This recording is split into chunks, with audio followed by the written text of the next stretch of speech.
সরবরাহ বাড়ায় রাজধানীর বাজারগুলোতে কমতে শুরু করেছে সবজির দাম। সপ্তাহের ব্যবধানে কেজি প্রতি মরিচের দাম কমেছে প্রায় 200 টাকা। অন্যান্য সবজিতেও কমেছে 10 থেকে 40 টাকা। বাড়তি ডিমের দাম, লাল ডিমের 140 থেকে 150 টাকা ডজন।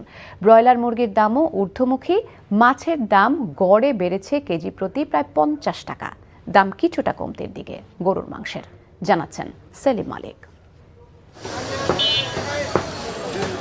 বৃষ্টির কারণে সরবরাহ ঘাটতি দেখিয়ে গত কয়েক সপ্তাহ ধরে বাড়তে বাড়তে সবজির দাম উঠেছিল আকাশ ছোঁয়া। তবে চলতি সপ্তাহে দামে কিছুটা স্বস্তি ফিরেছে। বিশেষ করে মরিচের দাম কমে নেমেছে প্রায় অর্ধেকে। গ্যাসের সপ্তাহ মরিচ ছিল 400 টাকা কেজি, এই সপ্তাহ 200 টাকা 240 টাকা কেজি। বেগুন আসলো 160 টাকা কেজি, এই সপ্তাহ 120 টাকা কেজি। চিচিঙ্গা আসলো 80 টাকা কেজি, আজকে 60 টাকা কেজি। পোস্তা করলা আসলো আপনার 120 160, আজকে 100 টাকা কেজি।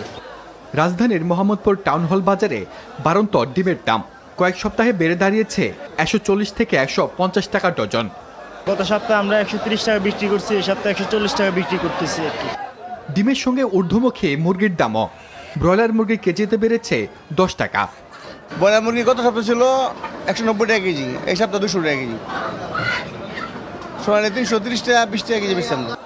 বাড়তি দেশি মাছের দামও। পাবদা, বাইম সহ অন্যান্য মাছের দাম গড়ে বেড়েছে কেজি প্রতি 50 টাকা। বাইলে ছিল আগের সপ্তাহ 600, এক সপ্তাহ 700। ইলিশ বরফ ছাড়া যেটা ওইটা মনে করেন 3300-3400 টাকা কেজি, 1 কেজি 100-200 গ্রাম যেটা। এদিকে দাম কিছুটা কমেছে গরুর মাংসে। কয়েকদিনের ব্যবধানে প্রায় 25 টাকা কমে কেজি প্রতি বিক্রি হচ্ছে 750 টাকায়।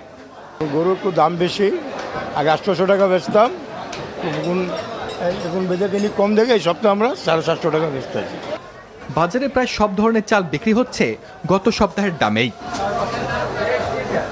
সেলিম মালিক, এনটিভি নিউজ, ঢাকা।